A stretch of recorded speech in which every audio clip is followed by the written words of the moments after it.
अच्छा तो let's continue. हमने कहा था टेस्टीज़ किस तरह बननी है। अब टेस्टीज़ जो है ना वो इस तरह बनेंगी कि वो मीज़ेनकाइम से बनेंगी, जो मेड्यूला है उससे बनेंगी, और कॉर्टेक्स जो उसका है ना वो रिग्रेस कर जाएगा, और जो प्राइमोडियल जर्म सेल है वो स्पर्मेटोगोनिया से बनेंगी। तो ये हमने पढ़ लिया था कि डेवलपमेंट किस तरह होगी, ठीक है। अब हम कहते हैं कि जो फीटस है ना, फीटस जब भी पैदा होता है उसके अंदर दोनों ना डक्ट्स होती हैं, Mullerian ducts and वुल्फियन ducts. Mullerian ducts को हम पैरामीजोनेफ्रिक डक्ट्स कहते हैं और वुल्फियन डक्ट को हम मीजोनेफ्रिक डक्ट्स कहते हैं। अब ठीक है, अब हम कहते हैं कि मेल्स के अंदर और फीमेल्स के अंदर कुछ हार्मोन्स होते हैं जिसकी वजह से ये डक्ट्स आगे डेवलप होती हैं या इनहिबिट हो जाती हैं। अब क्या होता है कि फीमेल्स के अंदर ना AMH हार्मोन होते हैं, एंटी मुलेरियन हार्मोन। इसकी वजह से क्या होता है, जो मुलेरियन डक्ट होती हैं ना वो इनहिबिट हो जाती हैं मेल्स के अंदर, जबकि और वुल्फियन डक्ट्स जो है ना उससे फिर मेल्स के अंदर वो डेवलप हो जाती हैं।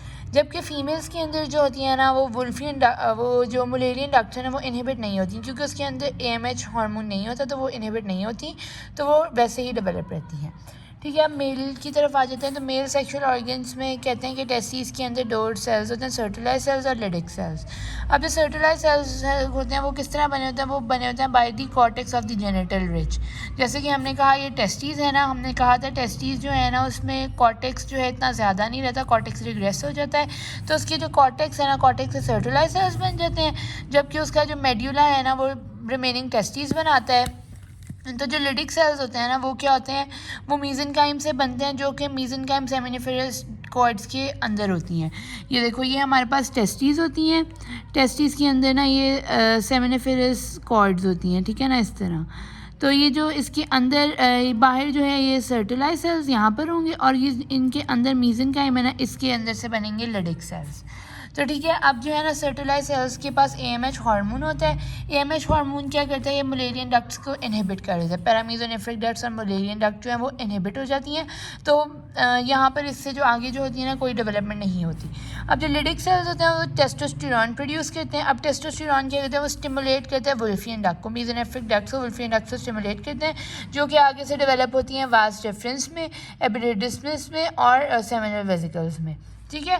तो ये हमारे पास आगे मेल की डेवलपमेंट। अब फिर कहते हैं कि जो जेनिटल ट्यूबरकल होता है ना या यूरोजेनिटल साइनस होता है, वो फिर आगे फॉर्म करता है पेनिस एंड लेबियोस्कॉटल फोल्ड्स, और फिर उसको फ्यूज़ करके स्कॉटम बन जाता है। तो इस तरह मेल के सेक्सुअल ऑर्गन्स डेवलप हो जाते हैं। मेल के सेक्सुअल ऑर्गन डेवलप कहाँ से होते हैं, मेनली जो है वुल्फियन डक्ट से और जेनिटल ट्यूबरकल या यूरोजेनिटल साइनस से डेवलप होते हैं। अब इसी तरह फीमेल सेक्सुअल ऑर्गन्स हैं। अब फीमेल सेक्सुअल ऑर्गन्स में क्या कहते हैं कि ओवरी जो है ना वो ग्रैनुलोसा, वो ओवरी में क्या होता है कि एक ओसाइट होता है, प्राइमोडियल फॉलिकल सबसे पहले बनता है। प्राइमोडियल फॉलिकल क्या होता है कि ओसाइट होता है, उसके अराउंड जो होता है ना ग्रैनुलोसा होता है और थीका सेल्स होते हैं। तो ये जो होता है ना प्राइमोडियल फॉलिकल होता है। अब ना प्राइमोडियल फॉलिकल जो होते हैं, maximum number of the primordial follicle ना क्या होता है कि 20th वीक पे बनते हैं, which is 6 to 7 million. Testis जो है वो तो ओवरऑल लाइफ, टेस्टिस जो है वो जो प्रोड्यूस करते हैं ना स्पर्म्स, वो ओवरऑल लाइफ प्रोड्यूस करती है। पर ये जो प्राइमोडियल फॉलिकल होते हैं ना वो एक ही दफ़ा प्रोड्यूस होते हैं, और फिर उसके बाद वो रिग्रेस होते होते ख़त्म हो जाते हैं एंड पे मेनोपॉज तक। अब सबसे पहले क्या होता है कि 20th वीक में जब बेबी होता है तो 6 to 7 मिलियन जो हैं वो प्रोड्यूस हो जाते हैं प्राइमोडियल फॉलिकल्स, ठीक है।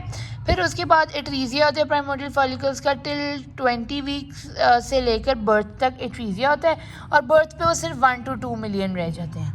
फिर उसके बाद दोबारा से एट्रीजिया होता है, और मेनार्की जब शुरू होती है, मेनार्की जब पीरियड शुरू होते हैं, मेंसेस शुरू होते हैं फीमेल के, तब वो सिर्फ 0.3 से 0.4 मिलियन रह जाते हैं। फिर क्या होता है कि हर मेंस्ट्रुअल साइकिल के साथ ना एक प्राइमोडियल फॉलिकल की ओव्यूलेशन होती है, और वो वहाँ पर ओव्यूलेट हो जाता है और फिनिश हो जाता है। तो मेनोपॉज तब आता है जब ये 0.3 to 0.4 मिलियन जो हमारे पास होते हैं हर मंथ जो है ये ओव्यूलेट हो जाते हैं प्राइमोडियल फॉलिकल, और उसके बाद ना फिनिश हो जाता है। तो मैं जब ये सारे फिनिश हो जाते हैं प्राइमोडियल फॉलिकल तो फिर मेनोपॉज आ जाता है।